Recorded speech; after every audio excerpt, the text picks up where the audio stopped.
এই জন্য আদৌ শ্রদ্ধা, শ্রদ্ধার পরে সাধুসঙ্গ, সাধুসঙ্গ থেকে ভজন ক্রিয়া, ভজন ক্রিয়া থেকে অনর্থ নিবৃত্তি, অনর্থ নিবৃত্তি থেকে নিষ্ঠা, নিষ্ঠা থেকে রুচি, রুচি থেকে আসক্তি, আসক্তি থেকে ভাব, ভাব ক্রমোন্নতিতে ভক্তি বা ভক্তির পরিপক্ক অবস্থা প্রেম।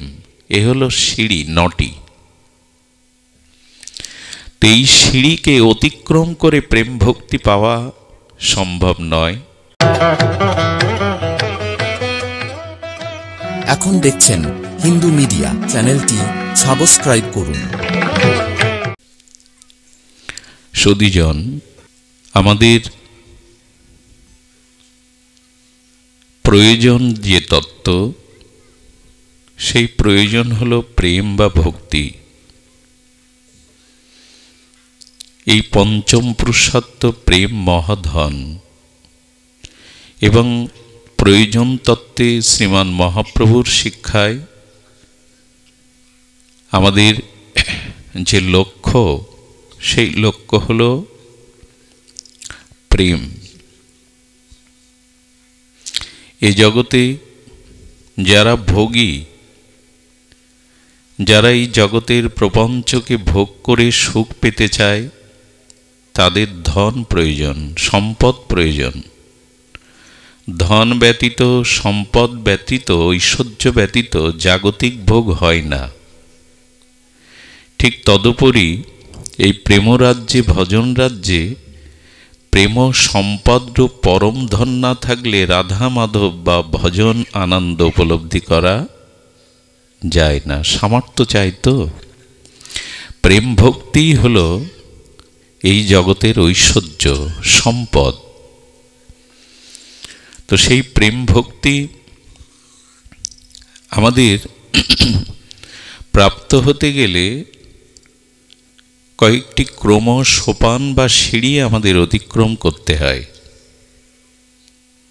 প্রথম সিঁড়িটি হলো আদৌ শ্রদ্ধা। দেখুন, শ্রদ্ধা ব্যতীত কোনো কর্মে ভাব, ভক্তি, প্রেম যাই বলি, এটি দুষ্প্রাপ্য হয়ে যাবে, পাওয়া সম্ভব নয়। এজন্য সমস্ত নিখিল শাস্ত্রে প্রগতি বা ভজন পথের প্রতীক্ষে বারবার সতর্ক করা হয়েছে, শ্রদ্ধা চাই। একই সাথে ভগবান শঙ্কর আর একই সাথে জগন্মাতা সতী অগস্ত্য ঋষির আশ্রমে রাম গুণগাথা শ্রবণে গিয়েছিলেন, কিন্তু সতীর শ্রদ্ধা হয়নি। ভগবান শঙ্করের হরিকথাতে নিষ্ঠা, শ্রদ্ধা এসেছিল। এজন্য রামচন্দ্রের লীলা দর্শনে ভগবান শঙ্কর তার প্রভুর চরণে দণ্ডবৎ করে হরিকথা, ভাগবত কথা শ্রবণের ফলশ্রুতি ভগবানকেই দর্শন পেলেন। কিন্তু সতী সন্দেহ করল, ইনি ভগবান হতে পারেন না, যিনি স্ত্রী হারিয়ে বনে বনে রোদন করেন। কারণ হরিকথাতে শ্রদ্ধা না আসায় সাক্ষাৎ ভগবানের লীলাতেতেও সংশয় এলো সতীর। আর এই কারণে সতীর দেহ ত্যাগ করতে হলো, ওই দেহে আর ভজন হলো না। আমাদেরও হবে না।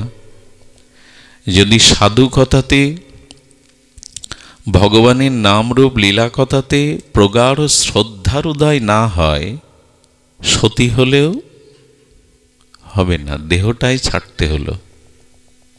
যিনি আদ্যাশক্তি, যিনি ভগবতী, যার জন্ম মৃত্যু জরাব্যাধি নেই, তিনিও এই দেহ পরিত্যাগ করলেন। এই জন্য আদৌ শ্রদ্ধা, শ্রদ্ধার পরে সাধুসঙ্গ, সাধুসঙ্গ থেকে ভজন ক্রিয়া, ভজন ক্রিয়া থেকে অনর্থ নিবৃত্তি, অনর্থ নিবৃত্তি থেকে নিষ্ঠা, নিষ্ঠা থেকে রুচি, রুচি থেকে আসক্তি, আসক্তি থেকে ভাব, ভাব ক্রমোন্নতিতে ভক্তি বা ভক্তির পরিপক্ক অবস্থা প্রেম। এ হলো সিঁড়ি, 9টি। তো এই সিঁড়িকে অতিক্রম করে প্রেম ভক্তি পাওয়া সম্ভব নয়। আসুন আমরা হরিকথাতে শ্রদ্ধা নিয়ে, শ্রদ্ধাটা কেমন জানেন? ধ্যান দিন,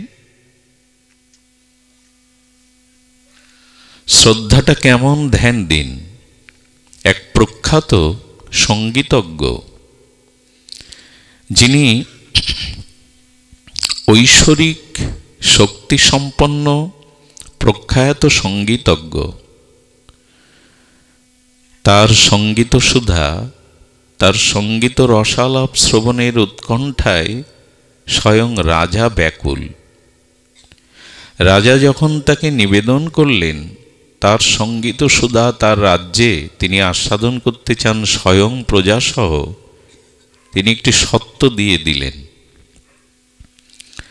সাধারণ সঙ্গীতজ্ঞ নয়, রাজা হোক বাদশাহ হোক, তিনি সত্ত্ব জুড়েছিলেন আমার সঙ্গীত সূচনা পর্বে যদি কেউ সঙ্গীত সুরালাপ আমি মুগ্ধ হয়ে মাথা হেলায়, মাথা দোলায়, সঙ্গে সঙ্গে তার মস্তক ছেদন করতে হবে। এই সত্ত্বে রাজি থাকলে আমি সুরালাপে রাজি আছি। যেহেতু সঙ্গীত শোনার উৎকণ্ঠা রাজার, রাজি হয়ে গেলেন, ঘোষণাও দিলেন।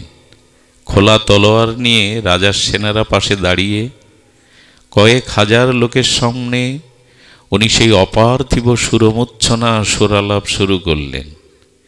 কিছুক্ষণ সঙ্গীত সুরালাপ করতে করতে আকাশ বাতাস যখন মোহিত হয়ে গেছে, 200 মতো লোক হাজার হাজার লোকের মধ্যে মাথা হেলাতে শুরু করেছে, সঙ্গীত তাদের ভেতরে প্রবেশ করেছে। আচ্ছা, কাউকে যদি অতিরিক্ত মদিরা পান করানো হয়, মদ, সে টলবে তো? টলবে কি না? তো যখন মাথা হেলাতে শুরু করেছে, উনি রাগিনী সুরালাপ থামিয়ে বলছেন, যেটা বলা ছিল সেটা পালন করুন। ওই হাজার হাজার ব্যক্তির থেকে ওই 200-250 জনকে আলাদা করা হলো।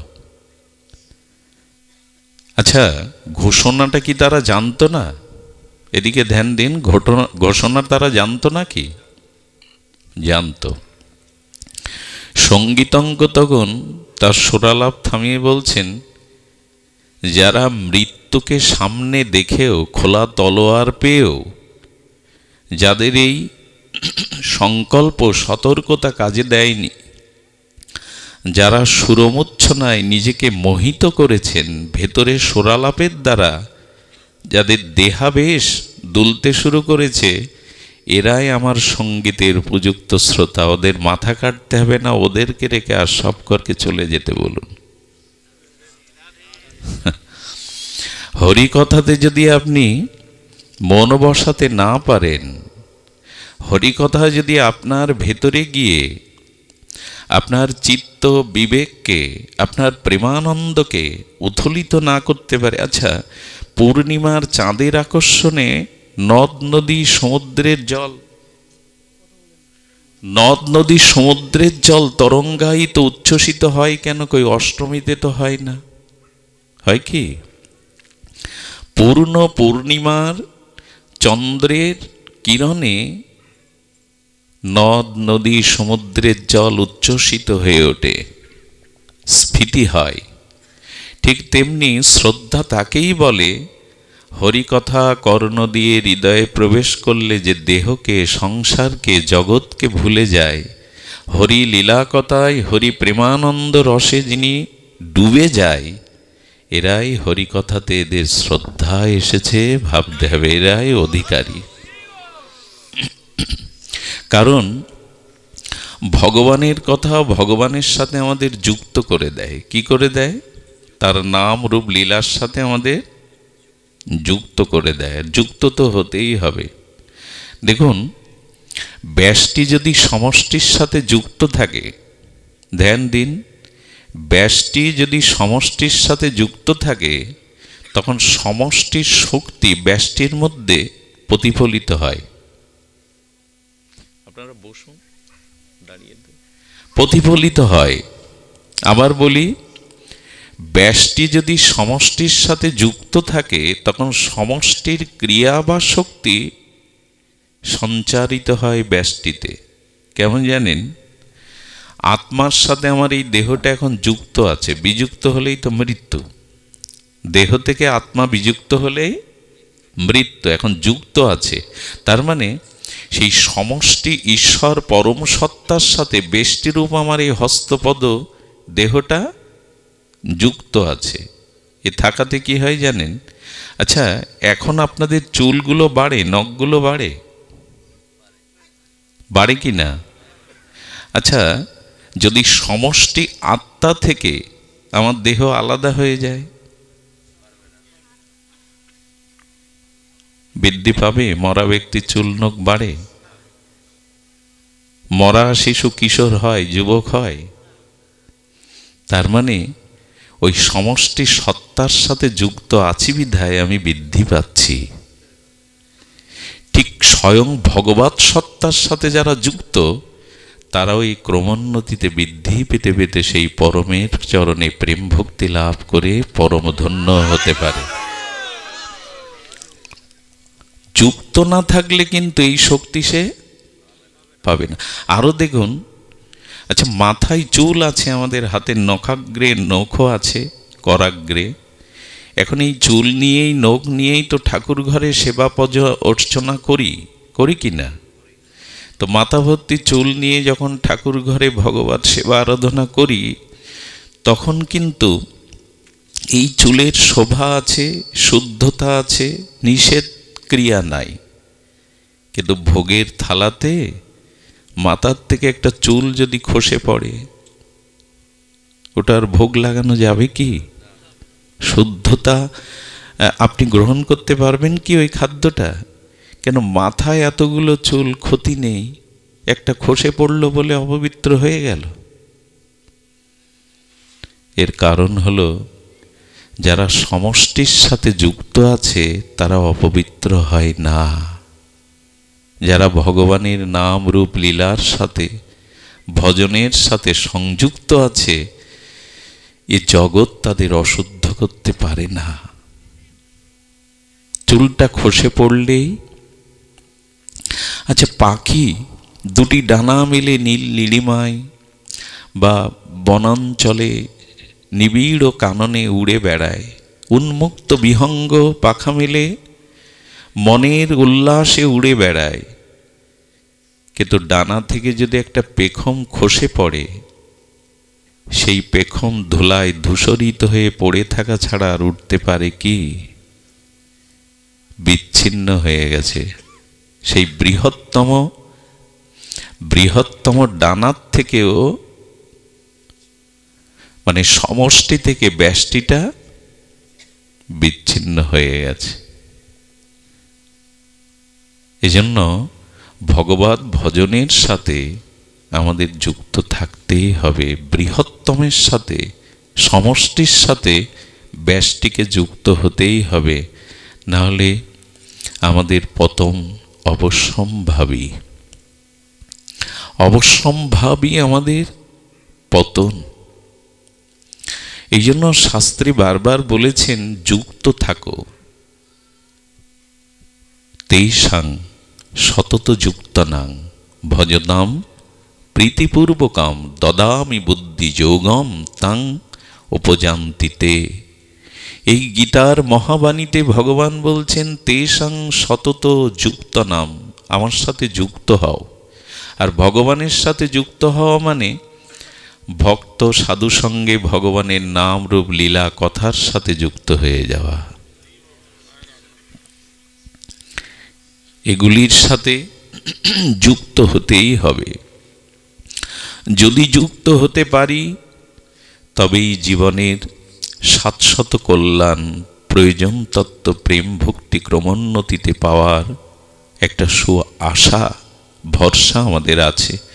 এই জন্য শ্রদ্ধার পরে সাধু সঙ্গ এসেছে। শ্রদ্ধার পরে কি এসেছে? সাধু সঙ্গ। সাধু সঙ্গের মহিমা তো অপার। সাধু সঙ্গের মহিমা বর্ণনাতীত, কে বর্ণনা করতে পারে? তবু সাধু সঙ্গের একটি মহামহিমা শোনাই, আপনাদের রুচিকর হবে। দুপা এগিয়ে যাওয়ার নিশ্চিত প্রেরণা পাবেন। যদি খুব ধ্যান দিয়ে শোনেন, কথাগুলি আপনার হৃদয়ে যেন প্রবেশ করে। শুনুন, এক ব্রাহ্মণ, তিনি সুব্রাহ্মণ। পুরাকালের দিনে ব্রাহ্মণরা তাদের ব্রাহ্মণত্ব ধর্ম, তাদের নববিধ ক্রিয়া, যজন যাজন, অধ্যয়ন অধ্যাপনা, দান দক্ষিণা, এর উপরেই জীবিকা নির্বাহ করতেন। যজমান অতি অল্প, আয়ের পদ রুদ্ধ, দুটো বয়স্তা মেয়ে বিবাহযোগ্যা, কন্যাদায়গ্রস্ত এই ব্রাহ্মণ পিতা বড় হতাশাগ্রস্ত। চাইতে তো পারেন না। মেয়ের বিবাহের জন্য চিন্তিত এই পিতা অন্যের সংস্থান করতেও ব্যর্থ। কখনো কখনো উপবাস, একদিন দুই দিন। নিজের হতাশা আর নিজের ব্যর্থতার দায় নিজে নিয়ে মানসিক চিন্তায় তিনি ধীরে ধীরে ক্ষয় হতে থাকলেন। আত্মহত্যার চিন্তা নিলেন। পিতা যদি কন্যাকে পাত্রদান না করার সামর্থ্য না রাখে, সন্তানের মুখে যদি দুবেলা দুমুঠি অন্ন দেওয়ার তার সক্ষমতা না থাকে, মানসিক বিকারগ্রস্ত ব্রাহ্মণ সিদ্ধান্ত নিলেন আত্মহননের। কিন্তু ব্রাহ্মণ তো, পূর্বের কিছু সুকৃতি আছে তো, ভাবলেন এ জীবনে তো কারো কাজে এলাম না, না স্ত্রীর, না সংসারের, না কন্যাদেরও। তো আমি যাবার আগে অন্তত কারো কাজে আসি, আমার মৃত্যুটা যাতে অন্যের কাজে আসে, সৎচিন্তা পরায়ণ তো। উনি সিদ্ধান্ত নিলেন জঙ্গলে হিংস্র বাঘের সামনে পড়ব, অন্তত বাঘ আমার এই দেহটা পেয়ে তার ক্ষুধা নিবৃত্তি করতে পারবে, এইটুকু তো কাজে আসতে পারবো। অন্তত একজনের ক্ষুধা আমার শরীরটা দিয়ে নিবৃত্তি হোক, এই ভাবনায়।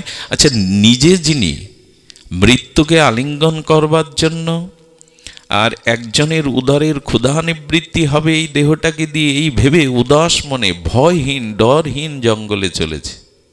ভয় থাকবে কি? মৃত্যুকে তো সে বরণই করছে। ব্যাঘ্র মনে করেছে সৌভাগ্য আজ আমার। আরে আমার খাদ্য, আমার উপচার তো সামনেই। ব্যাঘ্রর কান যখন লাল হয়ে উঠেছে, তার সেই তর্জন গর্জন এবং শিকারের পূর্বে তার যে বীর্যবাত্তা প্রকাশ যখন শুরু করেছে, ঘটনাক্রমে বাঘের পাশেই বসেছিল রাজহংস। কি বসেছিল? রাজহংস। রাজহংস বলছেন, পরাক্রমশালী হে বনরাজ, আপনি একবার লক্ষ্য করেছেন, আপনি যাকে শিকার করতে উদ্যত হয়েছেন বীর্য বিক্রমে, ওই মানুষটার কিন্তু ভয় নাই। কারণ আপনাকে স্বীকার করতে হবে না, উনি আপনার কাছে নিজেকে সমর্পণ করবার জন্য প্রস্তুতি নিয়ে, প্রস্তুতি নিয়ে এসেছেন। উনি প্রস্তুতি নিয়ে এসেছেন, ওনাকে স্বীকার করা লাগবে না। বলে কোনো মানুষ কি বাঘের মুখে এভাবে নিজেকে সমর্পণ করতে আসে? বলল ব্যর্থ, ও ব্যর্থ। ওর জীবনটাকে উৎসর্গ করবে বলে, আত্মসমর্পণ করবে বলে আপনার কাছে এসেছে। মেয়ের বিবাহ দিতে পারছে না, এই জন্য আপনার কাজে আসবে, আপনার উদারের ক্ষুধা মিটাতে পারবে এই ভরসায়। ওই দেখুন, ওর ভয় ডর নেই, ও সমর্পণ করতে এসছে। আচ্ছা, বাঘেরও তো মন আছে, আছে না? নাহলে বাচ্চাগুলি, বাঘিনী বাচ্চাগুলিকে দুধ খাওয়ায় কেন? স্নেহ মমতা দিয়ে গা চাটাচাটি করে। ওদেরও তো মন আছে। বললেন, একটা মানুষ ব্যর্থতার দায় নিয়ে আমার খাদ্য হবে বলে বিনা মৃত্যু ভয়ে চলে আসছে, খুব অভাবর। বলে হ্যাঁ। তো সমর্পণ যখন করেছে, বাঘ তার গুহার মধ্যে থেকে একটা হীরার থলে এসে চেলে দিয়েছে মুখে করে, যা নিয়ে যা। কিছুদিন আগে এক রাজাকে শিকার করেছিলেন, তাকে শিকার করে তার কাছে এই হীরের থলেটা পেয়েছিলেন, যা। থলেটা নিয়ে আশীর্বাদ মনে করে ফিরে এসে মেয়ের বিবাহ দিল।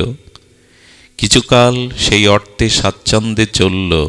কিন্তু একটা কথা বলি, অলট যারা না, এদের ইহকালে পরকালে কোনো মঙ্গল হওয়া সম্ভব।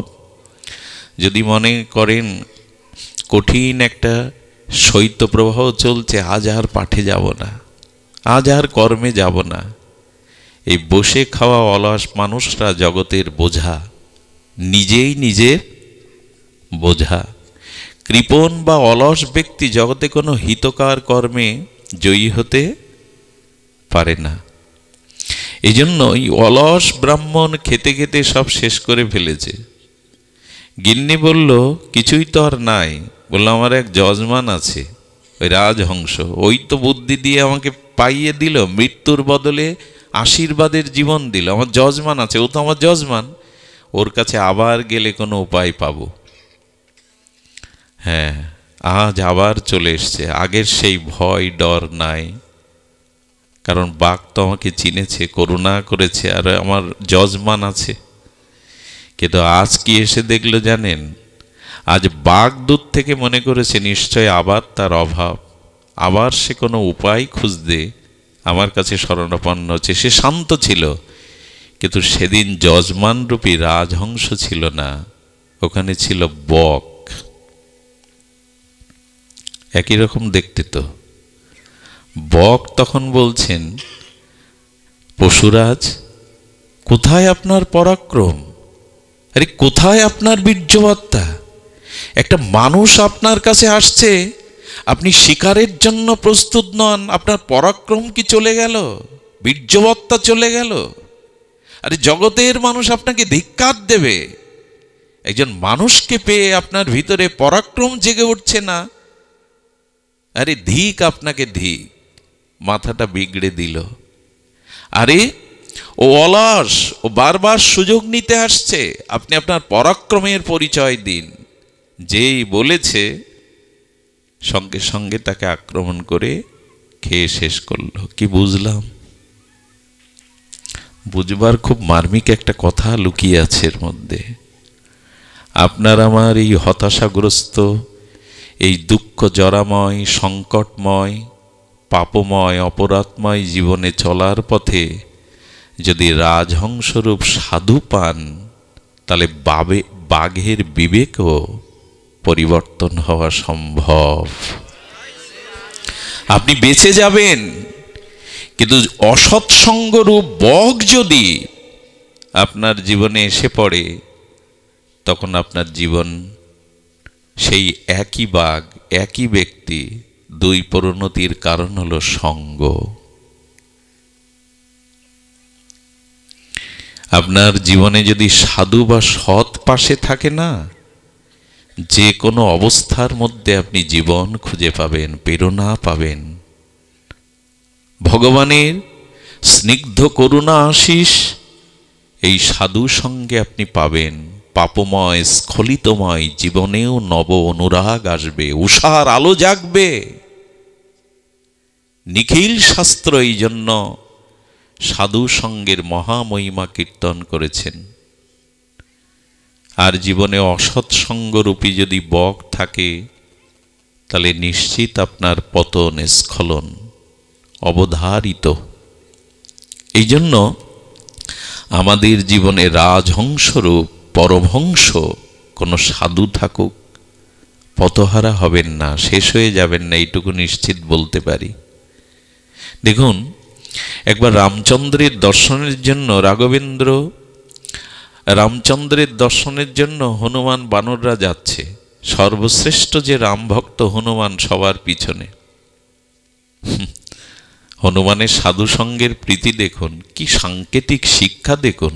হনুমান, সাধারণ বানররা আগে চলছে, তুমি তাদের পেছনে। বললেন, এখন আমি ওদের সাধারণ বানর মনে করছি না, যারা প্রভুর চরণ দর্শনের জন্য এগিয়ে যায় তাদের আমি সাধু মনে করি। তুমি পিছনে কেন? বলে, যারা ভগবত চরণের দর্শনায় লালসায় এগিয়ে যায়, তাদের পেছনে থাকলে তাদের কৃপায় আমিও তার চরণ পাবো, এই জন্য আমি পিছনে চলেছি, এই জন্য আমি পিছনে চলেছি। আহা, এই জগৎ সংসারে জন্ম মৃত্যু ভ্রমণ করতে করতে সেই জন্ম মৃত্যু বা এই সংসারের ক্ষয় তখনই হবে যখন সংসার ভ্রমিতে কোনো শুদ্ধ ভক্তের সঙ্গ পাবেন, ভক্তের পিছনে চলবেন। হনুমানজি দেখাচ্ছেন, হনুমান বললেন, আচ্ছা আপনি তো পেয়ে গেছেন প্রভুর চরণ, তাহলে আবার পেছনে কেন? বললেন, পেছনে থাকার আর একটা কারণ আছে। কেউ প্রভুর পথে যেতে যেতে যদি পিছিয়ে পড়ে, প্রভুর কাছে যদি যাওয়ার আগ্রহ হারিয়ে ফেলে, শ্রদ্ধা হারিয়ে ফেলে, আমি পিছনে আছি কেন জানো? তাদের পিছনে পতন হতে দেব না, আমি তাদের আবার নিয়ে যাব, প্রেরণা দিয়ে প্রভুর চরণে পৌঁছে দেব। আপনি যদি মাঝে মাঝে ভক্তি হারিয়েও ফেলেন, ভজন শিথিলতাও আসে, পেছনে যদি সাধু থাকে সে আপনাকে পেছাতে দেবে না, সে আপনাকে যথাযথ রূপে।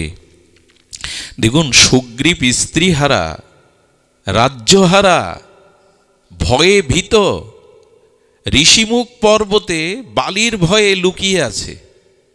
যার রাজ্য নেই, রাজ সিংহাসন নেই, যার স্ত্রীপুত্র নাই, যিনি মৃত্যু ভয়ে ভীত হয়ে ঋষিমুখ পর্বতে লুকিয়ে আছেন, কিন্তু সুগ্রীব জীবনে রাজ্য পেল, স্ত্রী পেল, সম্পদ পেল, সুনাম পেল, রাঘবেন্দ্রের চরণ পেল, রামচন্দ্রের সাথে তার সখ্যতা এলো, অমর হয়ে রইলেন রামায়ণ কাব্যে সুগ্রীবের চরিত্র, রামের মিতা।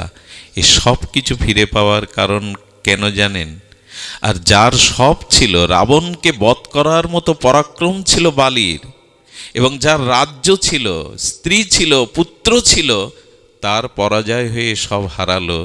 আর সব হারানো সুগ্রীব সব পেল। কারণ এগুলো জীবন দিয়ে দেখুন, ওই শুধু ওইখানেই যে লীলাগুলি আছেন, এগুলো আমাদের জীবন দর্শন। তার একটাই কারণ, সুগ্রীব সব হারা হলেও রাজ্য, স্ত্রী, সম্পদ, হনুমানকে হারা হননি, হনুমানকে ছেড়ে দেননি জীবনে। কি সংকেত গো! সব ছেড়েছিলেন কিন্তু হনুমানকে সঙ্গ ছাড়া করেননি। এবং এই ভক্ত হনুমানের কারণেই তার সব প্রিয় পাওয়া, রাজ্য ছিল, স্ত্রী ছিল, সম্পদ ছিল, যুবরাজ অঙ্গদ ছিল, বালির বল শক্তিও ছিল, কিন্তু বালির জীবনে হনুমান ছিল না বলেই সব হারালো। আমার মনে হয় কেউ মুক্তার মতো এই সিদ্ধান্তগুলো গলায় ঝুলিয়ে রাখি, যাতে পথহারা না হয়। জীবনে সবাই চলে যাক, সবাই মুখ ফিরিয়ে নিক, যেন সাধু সঙ্গ হতে বঞ্চিত না হয়, সাধু সঙ্গ থেকে জীবনে বঞ্চিত না হই। সব পেল। আচ্ছা দেখুন, বিভীষণ ভক্ত, বিভীষণ ভক্ত, বিভীষণ রাক্ষসকেও বলেনি। বিভীষণ ভক্ত, লঙ্কায় থেকে রাবণের নিষেধের পরেও সে তুলসী রাখত, ঘরে রাম নাম লেখা থাকতো, রাত জেগে ভজন করতেন। আচ্ছা, যদি বিভীষণ ভজন করেন, রামচন্দ্রের চরণপাদ পদ্ম অনুভব করে থাকেন, তো সীতাকে সেই লঙ্কায় বন্দি অবস্থায় বিভীষণ কোনো চেষ্টা করেনি কেন? একদিক দিয়ে আমি প্রভু তোমায় ভক্তি করি, একদিক দিয়ে তোমার ভক্তিকেই আটকে রেখেছে আমি তার। বোঝা যায় কি কথা? খুব সাংকেতিক কথা, কথাগুলো জীবনে খুব মূল্যায়ন করা দরকার। ভক্তিকে বন্দি করে রাখা হয়েছে, অথচ আমি ভজন করছি। এই জন্য বিভীষণকে রামচরিতমানসে তুলসীদাস গোস্বামী বলেছেন ভ্রমের প্রতীক। কিসের প্রতীক? ভ্রম। ভ্রম মানে কিছু মনে করবেন না, আমি বাইরে ভক্তবেশ নিয়েছি, বাইরে ভক্তবেশ নিয়েছি, ভজন করি, অথচ ভেতরে ভক্তিকে রক্ষার কোনো সংকল্প আমার নাই। তার মানে আমি ভ্রমের মধ্যেই আছি। ভেতরে ভক্তি রক্ষার চেষ্টা নেই, অথচ বাইরে আমি ভক্ত। এরা ভ্রমের মধ্যে আছে। এত যদি তোমার ভক্তি, কেন লঙ্কা ছাড়ছ না? কেন লঙ্কা ছাড়ছ না? সীতা উদ্ধারের কি চেষ্টা করেছো তুমি? কখন ছাড়লো জানেন? হনুমানের কৃপা যবে হলো। হনুমান ব্রাহ্মণ বেশে সুগ্রীবকে রামকথা শুনিয়েছিলেন, আর এর পরপরই বিভীষণের ভাগ্যে রাবণের লাথি জুটল। আমিও বলি, আমরা ভজন পথে এসেছি, সাধন পথে এসেছি, কিন্তু আমাদের ভ্রমদূর লঙ্কা আমরা ছাড়তে, ভোগের জায়গা আমরা ছাড়তে পারছি না। কবে পারবো জানেন? যিনি হনুমান মহারাজের মতো কোনো শুদ্ধ ভক্তের মুখে হরিকথা শোনার ভাগ্য পাব, তখনই সংসার ক্ষয় হবে। ক্ষয় হবে এই জন্য মায়ার লাথি তখন আমাকে ব্যথা দেবে। আর কতকার মায়ার লাথি খাবো? খাচ্ছি তো। একটা কথা বলি, পৃথিবীতে আজ পর্যন্ত যাদের সাথে সম্বন্ধ বা সম্পর্ক করেছেন, সেই সম্পর্কে কেউ ব্যথা দেয়নি বা সম্পর্ক পূর্বের মতো আছে, একথা কেউ স্বীকার করতে পারবেন না। সাংসারিক কোনো সম্পর্ক ধীরে ধীরে ধীরে ধীরে স্বার্থ এসে দেখা দেয়, ধীরে ধীরে সামর্থ্য না থাকলে শিথিল হয়ে যায়, আর একটা সময় ব্যথাটা, লাথিটা তারাই মারে। সম্বন্ধ করে কেন জানেন মানুষ? নিরাপত্তার জন্য, আশ্রয়ের জন্য। একমাত্র সাধুগুরু বৈষ্ণব আর ভগবানের আশ্রয় ছাড়া সব আশ্রয়গুলো একসময় স্বার্থে শিথিল হয়ে আসে। সেই সম্বন্ধ টিকিয়ে রাখা যায় না। এই জন্য মানুষ যেতে যেতে একটা আক্ষেপ নিয়ে যায়, যাদের আপন ভেবেছিলাম তারা আমার আপন। আপনটাকে চিনবে কি করে? আপন চিনতে গেলে তো মহতের কৃপা দরকার।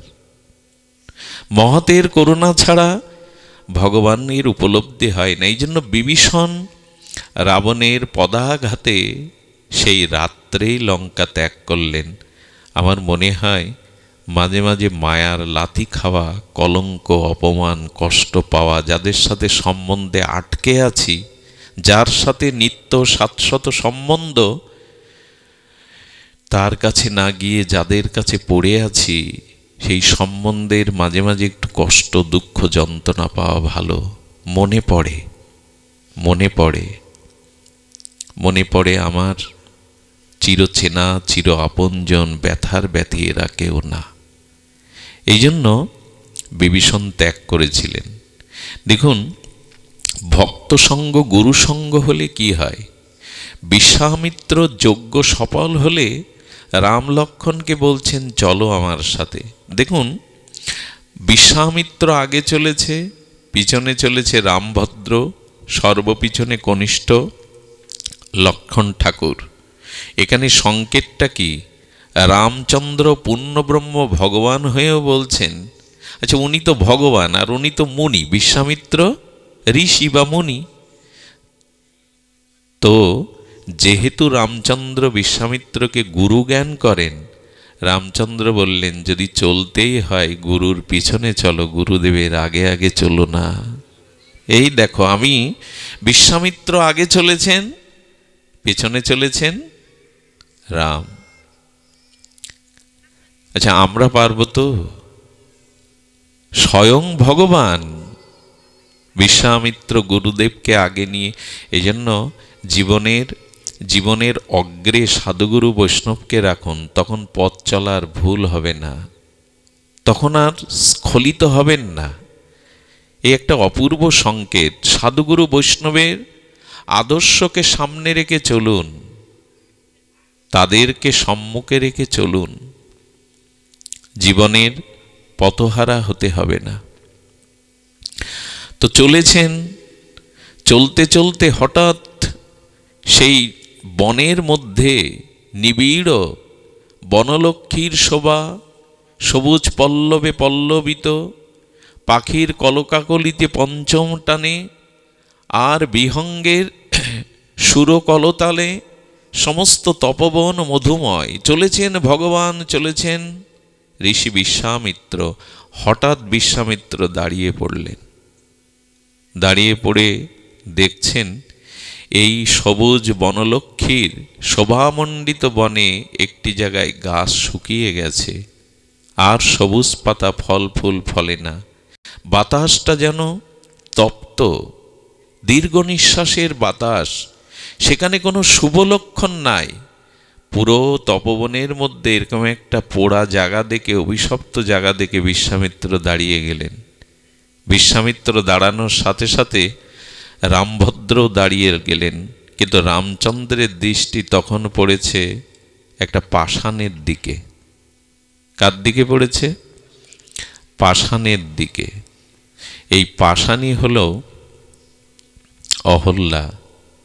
দেখুন, যাদের জীবনে পাপ আছে, অপরাধ আছে, তারা জড়প্রাপ্ত হয়ে যায়। তাদের চেতনা বা শুদ্ধ জ্ঞান, শুদ্ধ চেতনা না থাকার নামই হলো জড়ত্ব।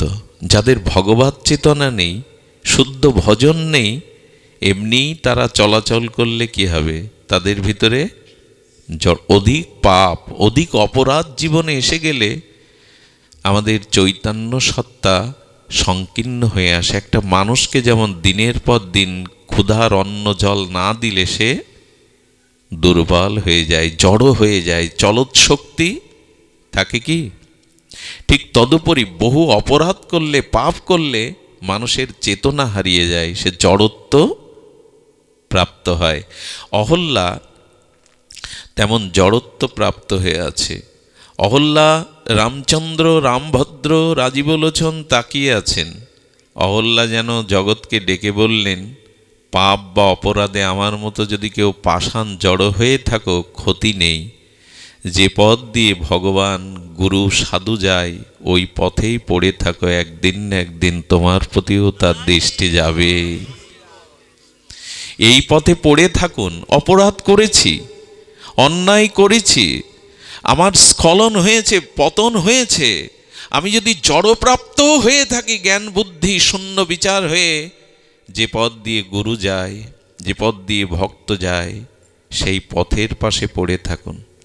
আচ্ছা, আপনি গিরিরাজ পরিক্রমা দিতে দিতে যদি অসুস্থ হয়ে বসে পড়ে থাকেন, পড়ে থাকবেন না। কোনো সহৃদয় সাধু এসে বলবে চলো। পরিক্রমা মার্গে পড়ে থাকলে, আচ্ছা এই পথে যারা আসছেন হরিকথা শুনতে, কেউ যদি অসুস্থ হয়ে রাস্তার মাঝখানে পড়ে থাকে, তাকে এড়িয়ে আসবেন সবাই, চলো ভাই।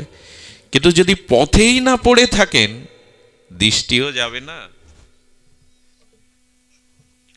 যদি পথেই না পড়ে থাকেন, দৃষ্টিও যাবে না, হাত ধরে কেউ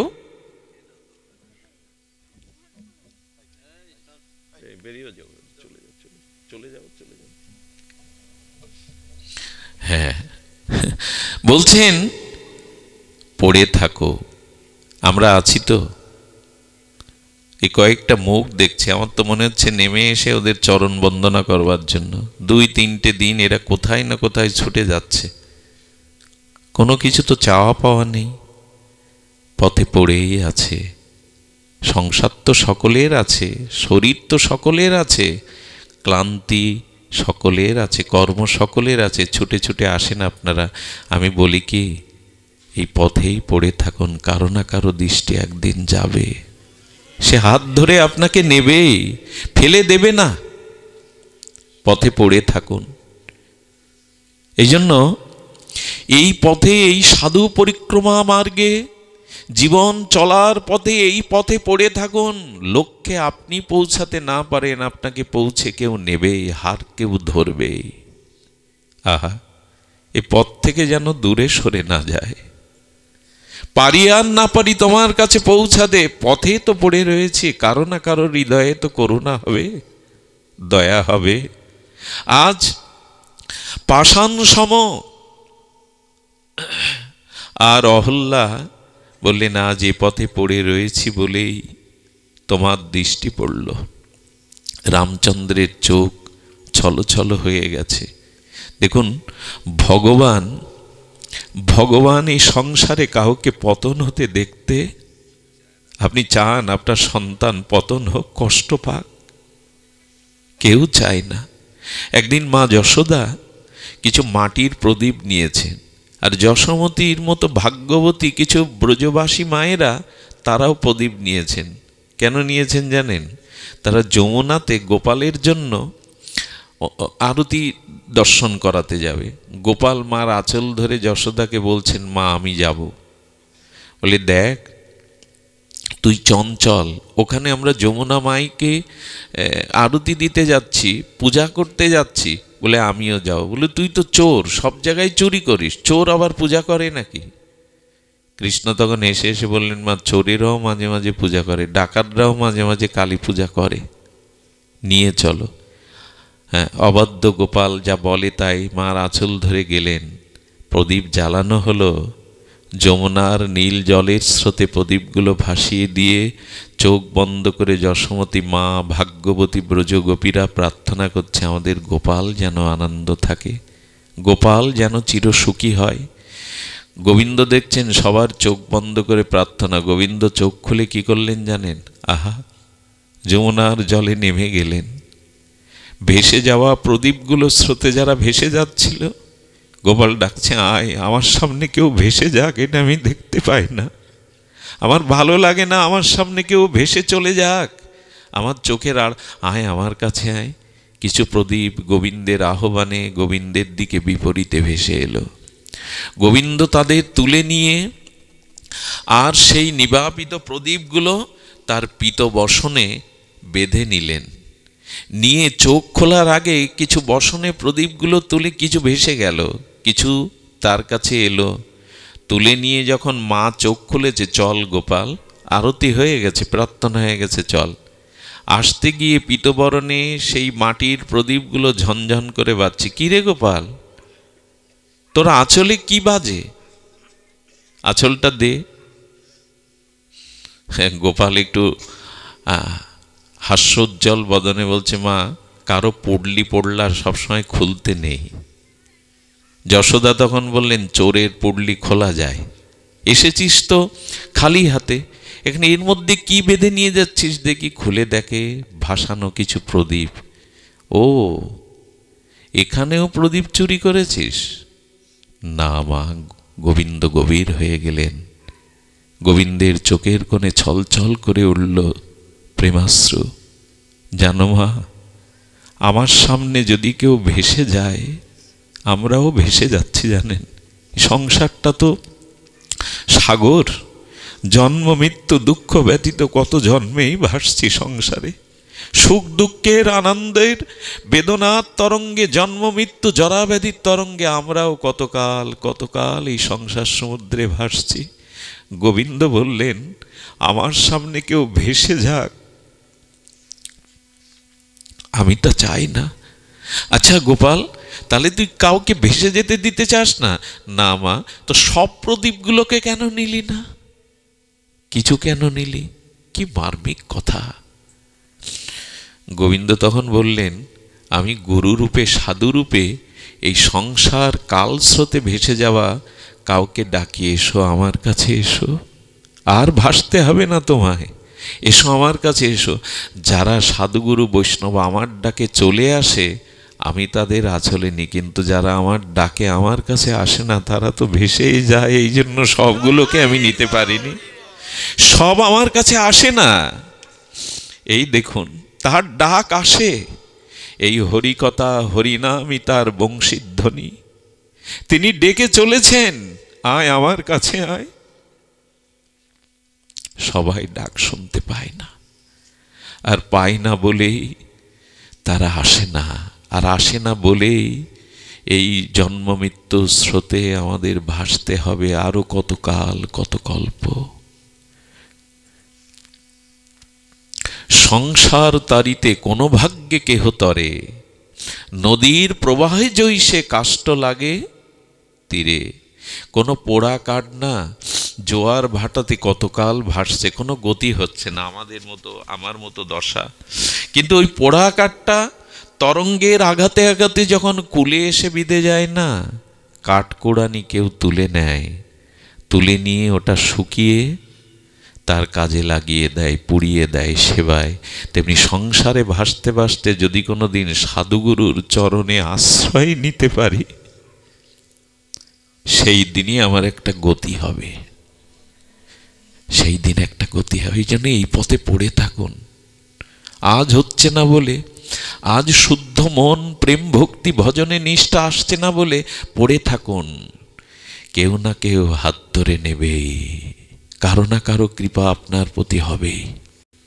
পড়ে থাকুন। ধরবি যদি তারে, থাকবে প্রতীক্ষায়। মনে আছে সেই কথা, পুরনো বহুবার বলেছি, তবু কোটিবার বললেও পুরানো মনে হবে না।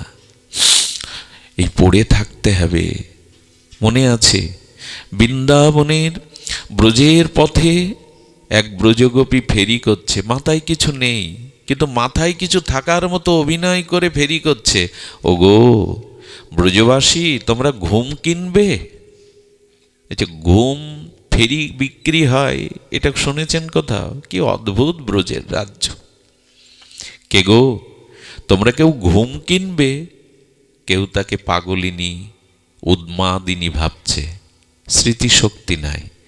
কিন্তু অনেকক্ষণ পর এই ফেরিয়ালি যিনি ঘুম বিক্রয় করতে এসছেন, তার কথাই সাড়া দিয়ে আর এক ব্রজগোপী এসছে। দিদি, আমার ঘুমের প্রয়োজন, আমার কাছে ঘুম বিক্রয় করো। একজন ঘুম বিক্রেতা আর একজন ক্রেতা। তো যিনি ক্রেতা, আহা, ক্লান্তি দূরে যায়, জীবন অমৃতময় হয়, এই ভাব যখন ভেতরে নিতে পারি আমরা।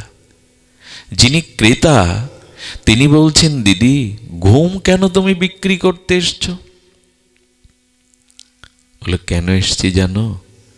বহুদিন ধরে ললিতার সখীর চরণে নিবেদন করে এসেছিলাম, ললিতা, বিশাখা, তোমরা দিতে পারো মাধবকে, প্রাণনাথকে। একদিন আমি কুঞ্জ সাজিয়ে ব্রজে অপেক্ষা করব, একটি বারের জন্য প্রাণনাথ প্রাণবল্লভ গোবিন্দকে আমার কুঞ্জে পাঠাও না, একটা ক্ষণের জন্য। ললিতা সখীর বিশেষ আশীর্বাদ কৃপা পেয়েছিলাম। ললিতা আশীর্বাদ করে বলল, হ্যাঁ রে, কুঞ্জ সাজা, আজ নিশীতেই শ্যামসুন্দর তোর কাছে যাবে, আমি পাঠাবো। মাঝে মাঝে ললিতার পিছনে গোবিন্দ হাত জোড় করে। স্বয়ং ব্রজেন্দ্রনন্দন ললিতা বিশাখার পিছনে হাত জোড় করে। কেন জানেন? রাধারানীর সাথে মিলিয়ে দাও, দেখা করে দাও। এই জন্য তো তুলসী বন্দনে আমরা গাই, এই নিবেদন ধরো সখীর, সখীর অনুগত্য না নিলে শ্যামসুন্দরকে পাওয়া যাবে না। ওইখানে আমি যেতে পারবো না। প্রধানমন্ত্রীর সাথে সরাসরি আপনি দেখা করতে পারবেন? পারবেন না। এই জন্য বলছেন, এই নিবেদন ধরো সখীর অনুগত করো। তো ললিতা আশীর্বাদ করে দিল, শ্যামসুন্দর কাছে পাঠাবো, ব্রজবিহারীকে, ব্রজবল্লভকে তোর কুঞ্জ মন্দিরে পাঠাবো। সেই কুঞ্জ মন্দির ফুলদলে পল্লবে সুসজ্জিত করে, আর সেই আসন পেতে কুঞ্জ দুয়ারে অপেক্ষায় এই গোপী। পাতা পড়লেও যেন সতর্ক চকিত হয়ে ভাবছে, এই বুঝি গোবিন্দের চরণ এলো। এই অপেক্ষা করতে করতে রাত্র তীব্র হরে নিদ্রা এসে গেল চোখে। যখন নিদ্রা এলো না, ভোরবেলা শ্যামসুন্দর ব্রজজীবন ব্রজবল্লভ কুঞ্জবিহারী এসেছিলেন। এসে বললেন, যার জন্য এলাম সে তো ঘুমিয়ে পড়েছে। গোবিন্দ কুঞ্জ দুয়ার হতে ফিরে গেল। যিনি ঘুম বিক্রি করতে এসছেন সেই সখী বললেন, প্রভাতে সূর্যোদয়ের পরে দেখলাম তার চরণ অঙ্কিত ধুলার উপরে পড়ে আছে। বুঝলাম এসেছিল, কিন্তু আমি জেগেছিলাম না। সে এসেছিল, কুঞ্জ দুয়ারে এসেছিল কুঞ্জ বিহারী, কিন্তু আমি ঘুমিয়েছিলাম। সেই দিন প্রতিজ্ঞা করেছি, ঘুমিয়ে পড়লে যদি তোমায় হারাতে হয়, এ জীবনে আমি আর ঘুমাবো না, আমি জেগে থাকবো। তাই ঘুম বিক্রি করতে এসছি। এ জীবনে আমি আর, এটা ভাব দিয়ে বুঝুন, বিচার বা যুক্তি তর্ক দিয়ে না। ভক্তির জগৎটা ভাবের, এখানে খুব যুক্তি তর্ক খাটাতে যাবেন না। যেমন বহুদিন পর একটা সন্তান পেলে, ওই সন্তান যদি মারা যায় 2-4 বছর পরে, ওই মা সপ্তাহখানির মধ্যে ঘুমাতে পারে না, খেতে পারে না। তার মাথায় জল দিয়ে দেখবেন শুকিয়ে যায়, নিদ্রা নেই। তেমনি গোবিন্দকে কুঞ্জ মন্দির হতে হারিয়ে প্রতিজ্ঞা করেছে ঘুম বিক্রি করে দেব, আর কোনোদিন ঘুমাবো না। যিনি কিনতে এসছে তাকে বলছে, দিদি তুমি কেন ঘুম কিনতে চাও? বলেন, তোমারও যে কারণ আমারও সেই একই কারণ। জানো, সারাদিন শ্যামসুন্দরের চিন্তা করি, তার কথা ভাবি, তার লীলা মনন করি। এই মনন করতে করতে ঘুমিয়ে পড়েছিলাম। ঘুমিয়ে পড়লে গোবিন্দকে যেই মালা পরাতে যাব, সেই ঘুম ভেঙে গেছে। ঘুম ভেঙে দেখি শ্যামসুন্দর আর নাই। স্বপ্ন ভেঙে গেলে কি আর স্বপ্ন বস্তু থাকে? সেই দিন থেকে প্রতিজ্ঞা করলাম, ঘুমিয়ে যদি তোমায় পাই তাহলে আজ থেকে আর জাগবো না, ঘুমিয়ে ঘুমিয়ে তোমাকেই দেখব। এই জন্য আমি ঘুম নিতে এসছি। আহা,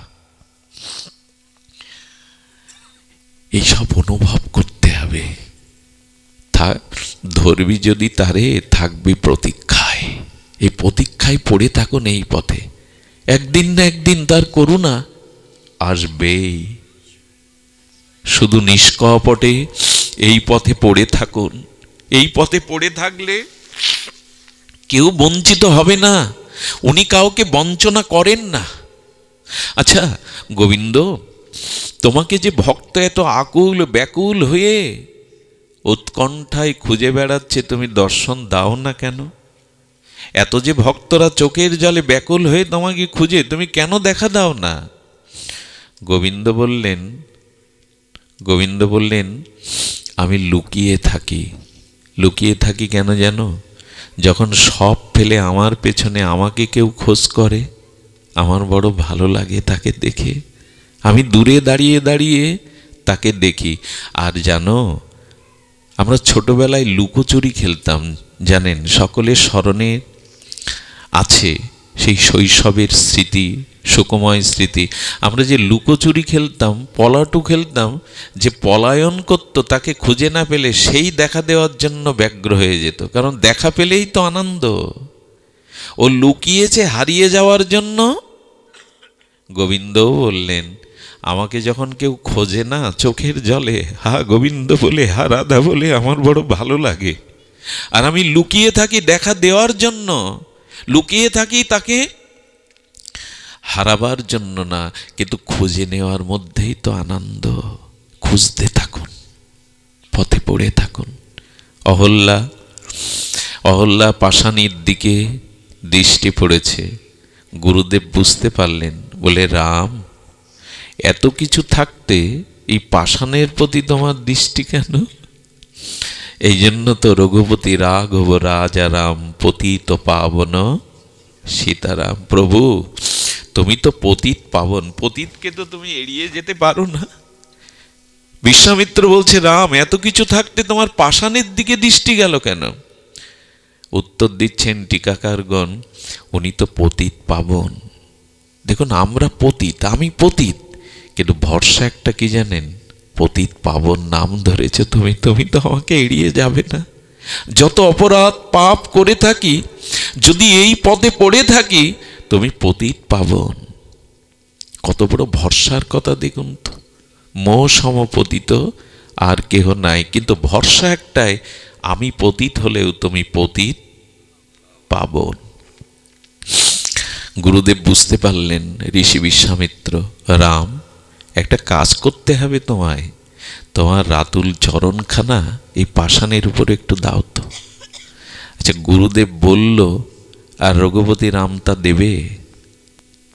বলেন, প্রভু, এর অধিকারী আপনি, এর অধিকারী আপনি, আপনি উপস্থিত, আপনিই চরণ রাখুন। আচ্ছা, বিশ্বামিত্র রামচন্দ্রের গুরু, আচার্য, তো তিনি রামচন্দ্রকে বলছেন কেন নিজে না দিয়ে? খুব ধ্যান দিয়ে শুনুন কথাটি, জীবনে কাজে আসবে, খুব কাজে আসবে। বিশ্বামিত্র, এই ঋষি বিশ্বামিত্র, মুনি বিশ্বামিত্র তখন বলছেন, রাম, এ কাজ তোমার। কারণ কেন জানো? কারণ এই জন্য যে স্বপ্নেতেও তুমি কোনো রমণীকে পরস্ত্রী জ্ঞানে দেখনি। তোমার চরিত্র নির্মল, তোমার চরিত্র বিমল, স্বপ্নেও তুমি কোনো রমণীকে মাতৃজ্ঞানে ছাড়া দেখনি।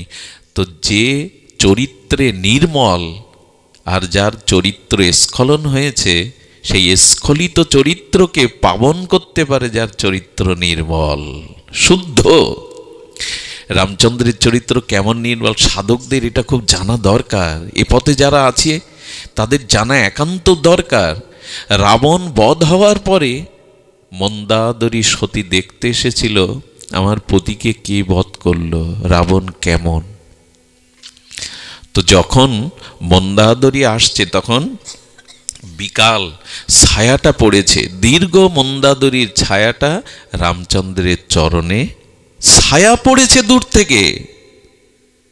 যেই ছায়া পড়েছে, রামচন্দ্র উঠে মন্দাদরীকে প্রদক্ষিণ করে মা বলে প্রণাম করল। মা, অপরাধ হয়ে গেছে, অজান্তে আপনার ছায়াটা আমার চরণে এসে পড়েছে। মন্দাদরী তখন বলছে, যার স্ত্রীকে হরণ করে আমার স্বামী, আর তার স্ত্রীর ছায়া পায়ে পড়লে যে মা বলে প্রণাম করতে পারে, সেই তো ভগবান হবে, সেই তো ভগবান হবে। হ্যাঁ, শুদ্ধ চরিত্র যার, স্খলিত চরিত্রকে সেই উদ্ধার করতে পারে। আয়নায় যে ময়লা জমে যায় না দর্পণে, ওইটা মুছতে গেলে যে ভাঙা দিয়ে মুছতে হয়, সেটা পরিষ্কার হতে হয়। তাতেও যদি ধুলা থাকে, তা ধুলা আরো। এই জন্য বলি কি, শুদ্ধ নির্মল সাধুর সঙ্গ করুন। আর এদের চরণ ধুলির এমন একটা মহিমা আছে, ওই ধুলিতে আমাদের পাবন করে দেবে, আমাদের পতিত স্খলন অপরাধ দূরে দিয়ে যাবে। এই জন্য রামচন্দ্রকে বলছেন, তুমি চরণ দাও, তোমার বিমল চরিত্র, তোমার মতো চরিত্র বিমলতা, এই স্বপ্নেও তুমি পরস্ত্রীকে মাতৃজ্ঞান ছাড়া দেখুন। একটা অদ্ভুত কথা এসেছে এখানে রামচরিতমানসে। দেখুন, সীতাহরণের পরে রাবণ কুম্ভকর্ণকে জাগিয়ে বলছেন, আমি সীতাহরণ করেছি। কুম্ভকর্ণ বললেন, আদৌ সম্ভব? জগৎলক্ষ্মীকে হরণ করা তোমার সাধ্য নয়। বললেন, কি করে করলে? বলল, সন্ন্যাসীর বেশ ধরে গিয়েছিলাম। বলে, এই জন্য পেরেছ, রাবণ রূপে গেলে পারতে না। আচ্ছা, কিন্তু হরণ তো করলাম কুম্ভকর্ণ, কিন্তু সীতা যে আমার দিকে একবারও তাকায় না। তখন কুম্ভকর্ণ কি বলেছিল জানেন? আহা, আমি কথাটা আস্তে আস্তে ভাবছি, আর আমার ভিতরে রক্তগুলো টকবক করে উঠছে, এখনো লোমকূপগুলো খাড়া দিচ্ছে। দেখুন, এসব কথা নয়। কুম্ভকর্ণ বলছেন, আচ্ছা সন্ন্যাসীর বেশ ধরে হরণ করেছ, এখন সীতাকে পাওয়ার জন্য রামরূপ ধরো, ছল করে রামরূপ ধরো, তার কাছে রামরূপে যাও। বোঝা যায় কথা? রাবণ বললে, একবার ভেবেছিলাম, রামরূপের যেই ভাবনা ভেবেছি যে রামরূপ ধরব, এই ভাবনার সাথে সাথে সীতার দিকে তাকিয়ে দেখি তাকে মা বলতে ইচ্ছা করছে। আমার ভিতরে আর পাশবির ভাব নাই। কি আশ্চর্য! ওই রূপ ধরবো এরকম সংকল্প করে তাকিয়ে দেখি আমার সামনে সীতাকে পরস্ত্রী মনে হচ্ছে না, মায়ের মতো মনে হচ্ছে। ভগবানের নাম রূপ লীলা চিন্তা করুন, আমাদের চোখ শুদ্ধ হবে, দৃষ্টি শুদ্ধ হবে, চিত্ত বিমল হবে। আর যার চিত্ত শুদ্ধ, সেই তো অশুদ্ধকে শুদ্ধ করতে পারে। এই জন্য অমল বিমল সাধু সঙ্গ চাই। এই সাধু সঙ্গের দ্বারা অনর্থ দূরে যাবে। দেখুন, বহুদিন ধরে সঙ্গ করে যাদের অনর্থ যাচ্ছে না, জানতে হবে অপরাধ থেকে যাচ্ছে, সাধু সঙ্গ ঠিক হচ্ছে না। ঠিক এই জন্য আপনাদের একটা অনুরোধ করি, ব্যথা পেতে পারেন। দেখুন, সবাইকে সম্মান করতে হয়, কারো নিন্দা করার অধিকার আমার নাই, কিন্তু দয়া করে সবার সঙ্গ করবেন না। সঙ্গ শব্দের অর্থ হলো আসক্তি। সবাইকে মান্যতা দেবেন, সবাইকে শ্রদ্ধা করবেন, দূর থেকে প্রণাম করবেন, কিন্তু সঙ্গ সকলের করা যাবে না। তার কারণ সঙ্গ শব্দের অর্থ হলো আসক্তি। আপনি যার সঙ্গ করবেন তার ভাবধারা, তার মনোসংবেদ্য স্বভাব আপনার মধ্যে সংক্রামিত হবে। এই জন্য জীবগোস্বামীপাদ বহু চর্চিত কথা, বহুবার বলেছে, আবারও বলি, বারবার শোনাতে হয়, শুনতে হয়। স্বজাতীয়, স্নিগ্ধ, ভজনানন্দী, নির্মল চরিত্র, এই চারটি গুণাবলী যে সাধুর মধ্যে একটু কম বেশি আছে তার সঙ্গ করবেন। স্বজাতীয় মানে আমি যাই উপাসনা করি আর যার সঙ্গ করছে, যার মুখে হরিকথা শুনছি, তিনিও ওই একই উপাসক, তখনই জমবে। গরুর দলে যদি, গাভী মায়ের দলে যদি আর একটা গাভী প্রবেশ করে, দেখবেন ওরা গা শোকাশুকি করে, চাটাচাটি করে। কিন্তু অন্য প্রাণী গেলে, প্রথম অবস্থায়, সাধনার প্রথম অবস্থায় স্বজাতীয় সঙ্গ করতে হয়। যখন যেখানে যাই সেই রং ধরি, তার সঙ্গ করি। এতে কি হয় জানেন? স্বভাব দৃঢ়তা। কারণ আমাদের স্বভাব শিথিল, আমরা যার কাছে যাব তার স্বভাবটা আমার ভিতরে রোগ বীজাণুর মতো সংক্রামিত হয়। আগে উনি বললেন ঠিকই, ইনি যা বলছেন না, ইনিও তো বড় সাধু, ইনারটাও ঠিক, কটা ঠিক, মন বিচলিত হয়ে যাবে। আর সব সিদ্ধান্ত ধরতে গিয়ে কোনোটাই, সেই বাংলার প্রবাদে কি বলে দাদা, এক হাতে দুই শোল নাকি ধরা যায় না, এরকম একটা প্রবাদ আছে না? ধরা যাবে তো এক মুঠোতে? এই জন্য প্রথম অবস্থায় স্বজাতীয় সঙ্গ করুন। আপনি রাধা মাধবের উপাসনা করেন, নিতাই গৌরকে ভালোবাসেন, যার সঙ্গ করছেন, যার কথা হরিকথা শুনছেন, তৎস্বজাতীয় হতে হবে, তাহলে ওখানে মনটা বসবে।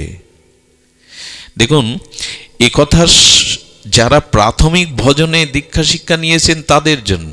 যেমন একটা ছোট চারা গাছ, তাকে সংরক্ষণের জন্য বেড়া দিতে হয়, নাহলে মেষ এসে, ছাগল এসে মুড়িয়ে দিয়ে যাবে। কিন্তু ওই গুড়িটা যখন বড় হবে তখন হাতি বেঁধে রাখুন। তা আপনি আগে শুদ্ধ ভজন করে বিশুদ্ধ জ্ঞান ভক্তি সিদ্ধান্ত অর্জন করুন, তখন সকল সঙ্গে সঙ্গ করুন, ক্ষতির কারণ নেই। কিন্তু প্রাথমিক অবস্থায় এক এক সাধুর এক এক প্রসঙ্গ শুনতে শুনতে মনে হবে ওটার থেকে তো এটা ভালো, শেষে আর কোনোটাই, নিষ্ঠাটা স্বজাতীয়তে রাখুন। আর মেশেও না, বিজাতীয় ভাবধারা মনে ধরে না। এই জন্য যার যারে ভালো লাগুক সে তারে বাসুক গো, আমার কিন্তু ভালো লাগে সচিদ্দলাল গোরা গো। যার যা ভালো লাগে লাগুক, আমার কিন্তু ভালো লাগে সচিদ্দলাল, ওই আমার নয়ন মনে ধরেছে, আর কাউকে ধরে না। তেমনি স্বজাতীয়র সাধুর প্রতি নিষ্ঠা রাখুন, স্নিগ্ধ। আবার স্বজাতীয় হলে হবে না, হ্যাঁ আমিও উপাসনা করি, আমার স্বজাতীয়, আমার পরম্পরা দ্বারায়, কিন্তু স্নিগ্ধ না, কঠোর। কথায় কথায় খেপে যায়, কথায় কথায় ক্রোধ করে বসে, কথায় কথায় উত্তেজিত হয়ে বসে। এর সঙ্গ করলে আবার ওই রোগগুলো আপনার মধ্যে আসবে। স্নিগ্ধ হতে হবে। তিনি কতটা শান্ত, শান্ত মানে তিনি রাগেন না এমন না, কিন্তু তিনি কতটা শান্ত, সমাহিত, ভেতরে শান্ত। রাগ তো বাইরেও, মা সন্তানকে পেটায় তার মঙ্গলের জন্য, এটা রাগ না, এটা আশীর্বাদ, এগুলো বলছি না। শান্ত, তার ভেতরে কামনা বাসনা এগুলো শান্ত হয়েছে কিনা, স্নিগ্ধ কিনা। আর ভজনানন্দী, যার সঙ্গ করবেন দেখবেন তিনি আপনার থেকে বেশি ভজন করেন কিনা। আপনার সমান পরিমাণ ভজন করলেও পিছিয়ে যাওয়ার ভয় নেই, কিন্তু এগোতে পারবেন না এক পাও। বোঝা যায় কথা? যিনি আপনার সমান ভজন করেন তার সঙ্গ করলে পিছিয়ে পড়ার ভয়, কিন্তু এগোতে পারবেন না। আর আপনার থেকে কম উদার, কম সরল, কম ভজন করে, এর ভজন করলে আমি লিখে দিতে পারি আপনি পিছিয়ে পড়বেন, ও টেনে ধরবে আপনাকে। আর আপনার থেকে যে বেশি ভজন করে তার সঙ্গ করলে আমি নিশ্চিত বলতে পারি দুপায়ে গিয়ে অবশ্যই যাবেন, ওটা সংক্রামিত আপনার প্রতি হবেই হবে। এই জন্য স্বজাতীয়, স্নিগ্ধ, আর ভজনানন্দী, নির্মল চরিত্র, এই চারটে গুণের সমাহার জীবগোস্বামী পদ সন্দর্ভে দিয়েছেন। এদের সঙ্গ করুন। এদের সঙ্গ করলে আপনার ক্রমান্নতি অবশ্যই হবে। গুরুদেব বললেন, হে রাম, তুমি চরণ বিন্যাস করো, তুমি চরণ ছোঁয়াও। আর এই রাঘবেন্দ্রের রাতুল অতুল চিন্তামণি স্বরূপ এই চিন্ময় চরণ স্পর্শে পাষাণী মানবী হয়ে গেল। অহল্যা আমাদের কাছে একটা ভরসা দিয়ে গেল, তোমারও যদি আমার মতো স্খলন পতন হয়, ভরসা হারিও না, পতিত পাবন চরণের পানে চেয়ে থাকো, একদিন না একদিন তোমার কৃপা হবে।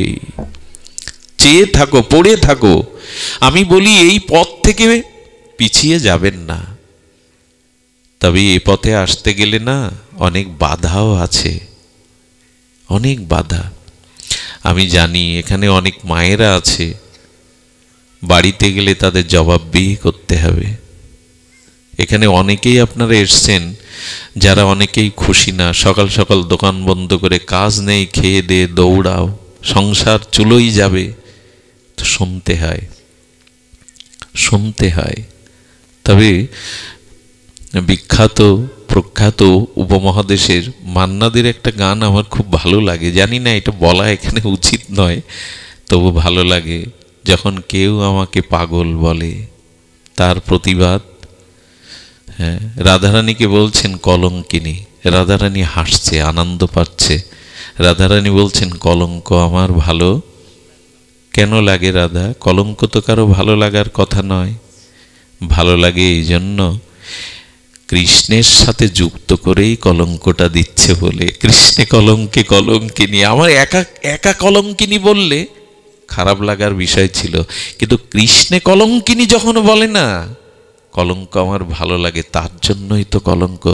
এ পথে এসে যদি গালি, কলঙ্ক, অপমান নিতে হয়, ওটাও পুরস্কার মনে করে নেবেন।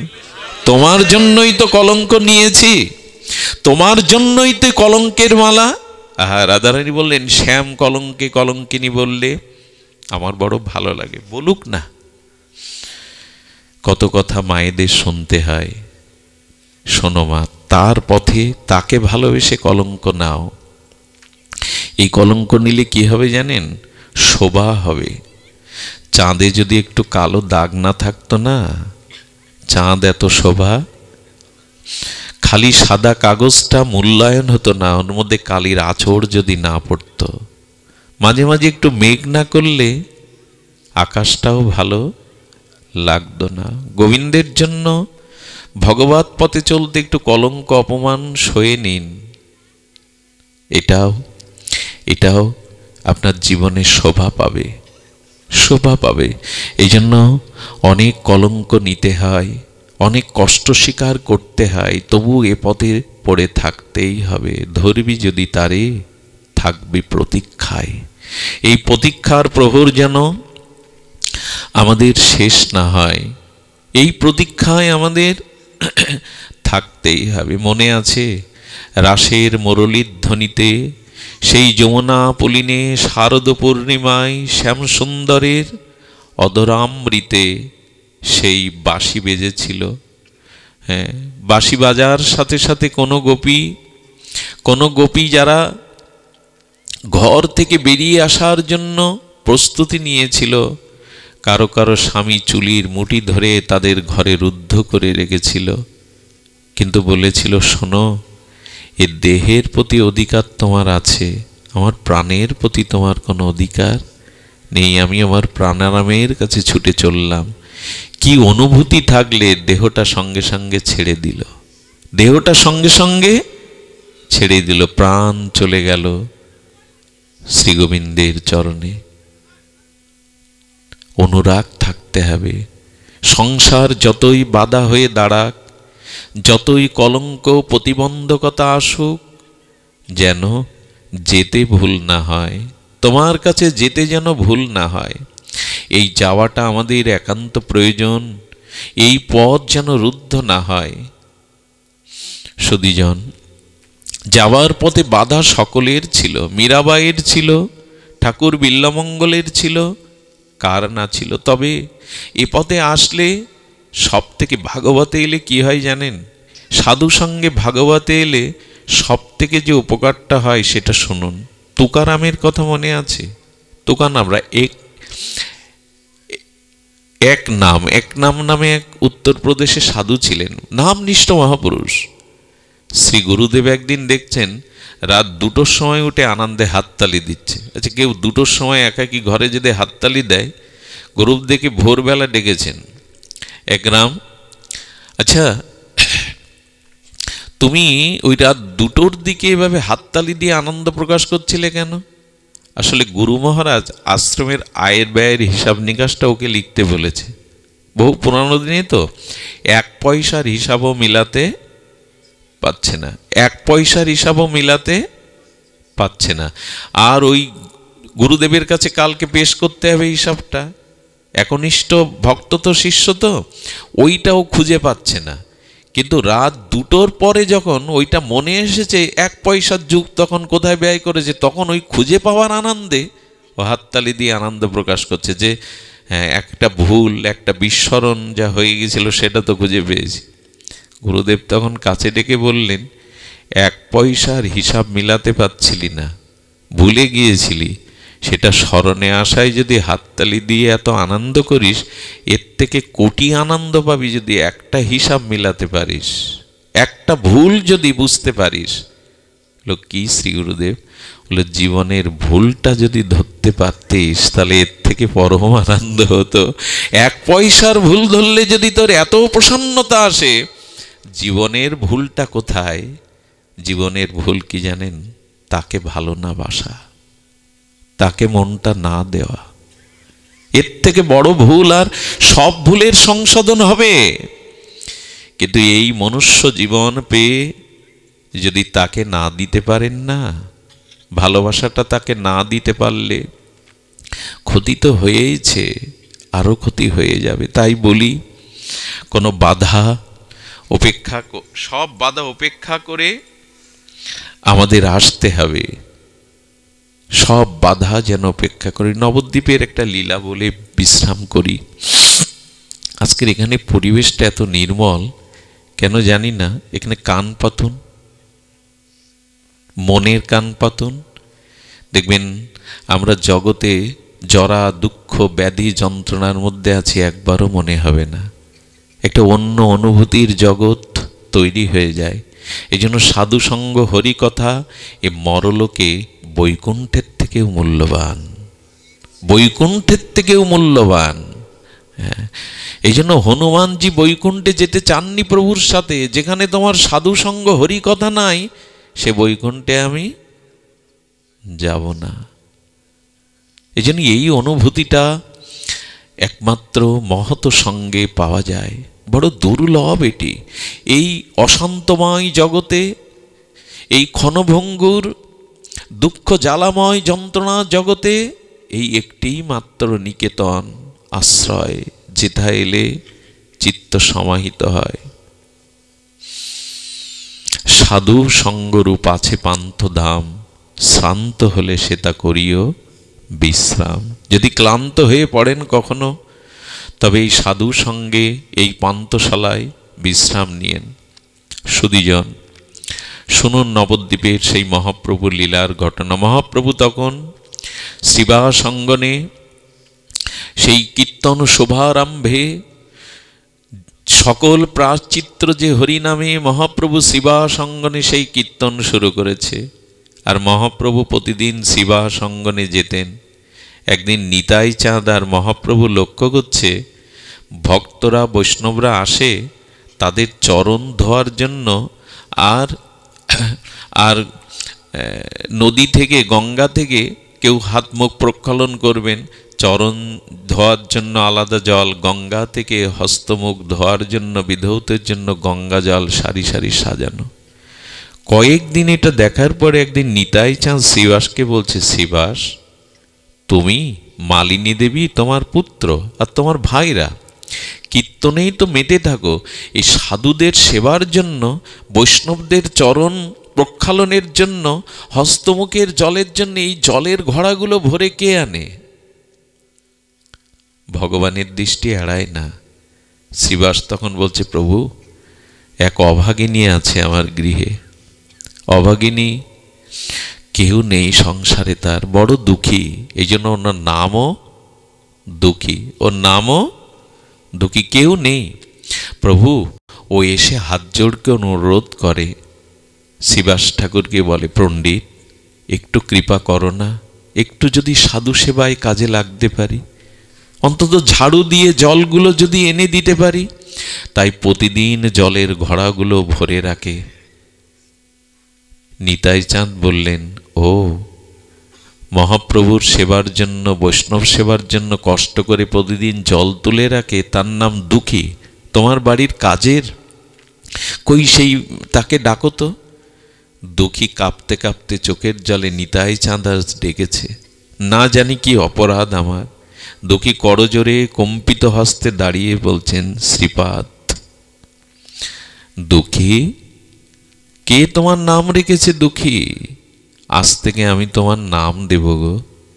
যারা বৈষ্ণব সেবা করে, সাধু সেবা নিজের অঙ্গক্ষয় করে, তারা দুঃখী হতে যাবে কেন? যারা সাধু সঙ্গ বিরত হয়ে শুধু দেহ সংসার সুখ ভোগে কাল কাটায়, তারা মায়ার জন্য দুঃখ পাবে। যারা গৌর গোবিন্দের সেবা করে, যারা বৈষ্ণব সেবা করে, তারা কেউ দুঃখী নয়। আজ থেকে আমি তোমার নাম রাখলাম সুখী। নিতাই চাঁদের চরণে পড়ে গেল দুঃখী।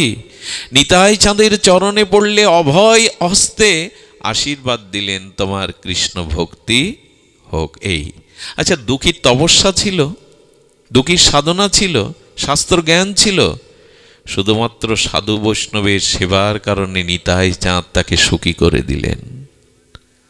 আমাদেরও তো দুঃখ কম না, আসুন না একটু ভগবত সেবা, সাধুগুরু বৈষ্ণব সেবার জন্য জীবনে একটু একটু সেবা ভাবনা নিয়ে এগোই।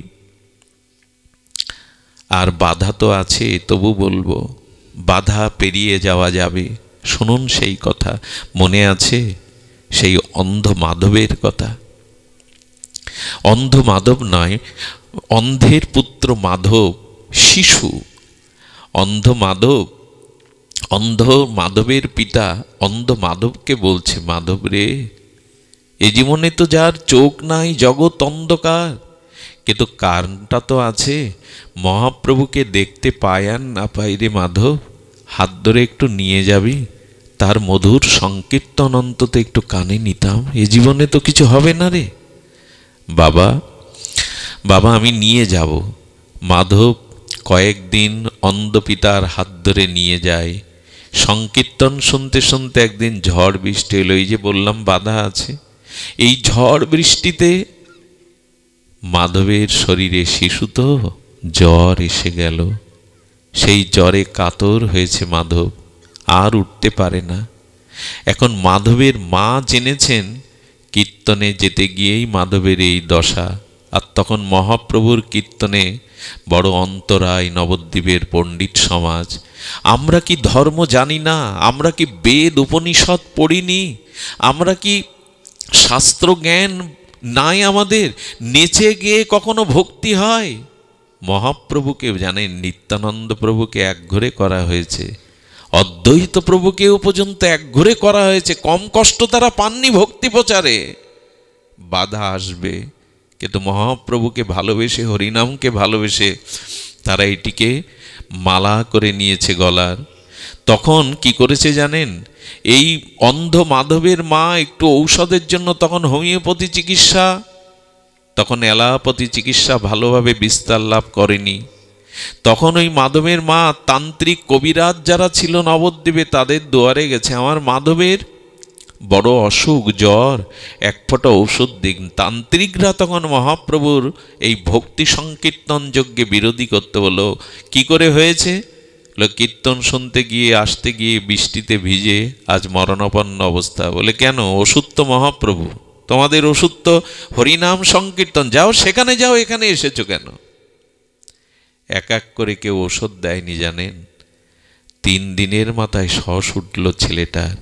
আচ্ছা, পারে কোনো গর্ভধারিণী মায়ের সামনে বিনা ওষুধে যদি সন্তান মুমূর্ষ মৃতপ্রায় হয়, মার বেদনা সহ্য করতে পারে।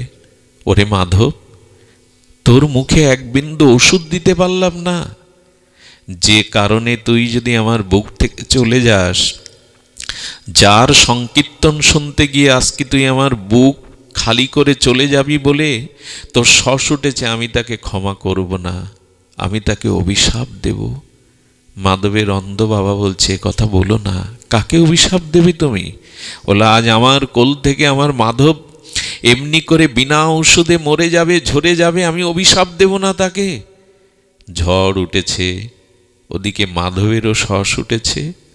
অন্তিম সময় যখন মুমূর্ষ, তখন উন্মাদিনী পাগলিনী স্মৃতিশক্তি যেন লোপ পেয়ে গেছে মায়ের। হা মাধব, হা মাধব বলে চিৎকার করছে। হঠাৎ কানে এলো আঙিনার সামনের আর পদ দিয়ে গৌর হরি কীর্তন করতে করতে যাচ্ছেন। আমি অভিশাপ দেব তোমায়, আজ তোমার কারণে আমার আঁচলের ধন হারা হচ্ছে।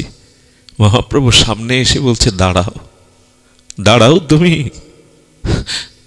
তোমার সংকীর্তন আজ আমার কোল খালি করে আমার মাধব চলে যাচ্ছে, আমি অভিশাপ দেব। মাধবকে হারিয়ে যেমন আমি রাস্তায় রাস্তায় পাগলিনী হয়ে কাঁদব, তোমারও সংসার সব এমনি করে উজাড় হয়ে তুমিও আমার মতো রাস্তায় রাস্তায় কেঁদে বেড়াবে, আমি অভিশাপ দিলাম তোমায়। মহাপ্রভু দাঁড়িয়ে গেছেন, হাত জোর করে বললেন, মা, অনেক দিন ধরে ভাবছিলাম আমার সংসার সুখ কবে ক্ষয় হবে, আমি কবে রাস্তায় রাস্তায় কৃষ্ণ কৃষ্ণ বলে কাঁদতে পারবো। ওমা, এটা তোর অভিশাপ নয়, এটা তো আমার জন্য আশীর্বাদ। মহাপ্রভু চলে গেলেন। যখন শেষ সময় বুকে জড়িয়ে ধরেছে মাধবকে, হঠাৎ এক নবদ্বীপবাসিনী এসে বলছেন, মা, ওষুধ পেয়েছি, ওষুধ পেয়েছি।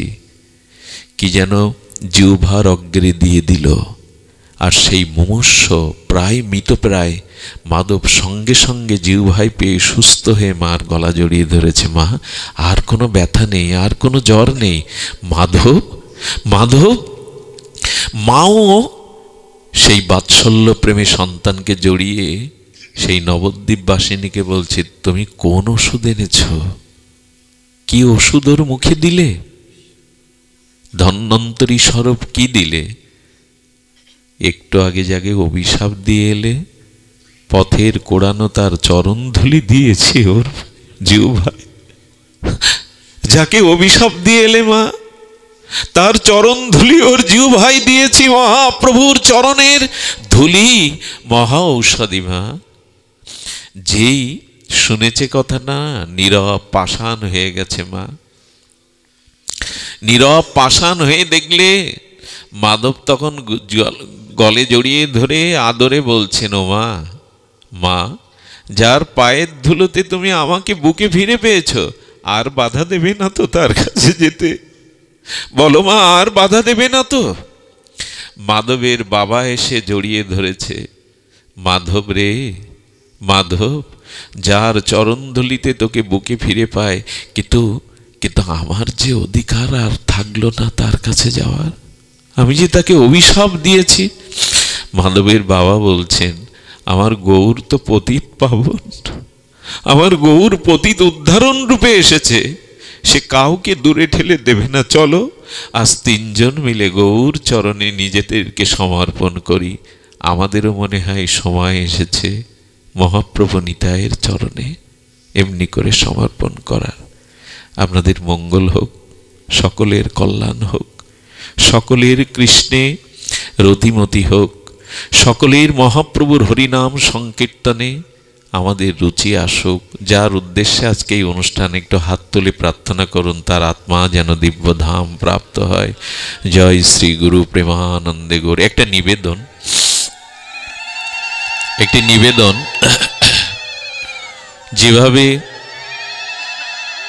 যেভাবে আপনাদের আশীর্বাদে ছুটে চলেছি, জানি না কতদিন এই শরীরটা আর সাই দেবে মহাপ্রভুর কৃপায়, গুরুদেবের কৃপায়। কিন্তু আমারও তো কিছু চাওয়া পাওয়া আছে, আপনাদের কাছে খুব চাইব, দিতেই হবে আপনাদের। চাওয়াটা আর কিছু নেই, এটা আমার আবেগ নয়, ভনিতা নয়, ভূমিকা নয়, একটু কৃপা করুন। যেভাবে ছুটে চলেছি আমারও কিছু চাওয়া পাওয়া আছে, অন্য কিছু না। ওই একেবারে সবার পেছনে যে দাঁড়িয়ে আছেন আর সবার সম্মুখে যে আছেন, একটু পায়ের ধুলো দিয়ে কৃপা করুন না, একটু করুণার দৃষ্টি দিন, যেন জীবনের বাকি সময়টুকু আপনাদের সান্নিধ্যে আমরা হরি কথায় কাটাতে পারি। এইটুকু আশীর্বাদ প্রার্থনা করে আজকের মতো হরিকথার এখানেই পূর্ণ বিশ্রাম। সকলে প্রসাদ পেয়ে যাবেন, সকলেই আশীর্বাদ করবেন যার উদ্দেশ্যে এই অনুষ্ঠান আদি হলো। আর এখানে আমাদের ধনঞ্জয়ের কিছু রাধাকুণ্ডের গ্রন্থাবলী আছে, আপনারা সংগ্রহ করতে পারেন ওর কাছ থেকে। জয় রাধে।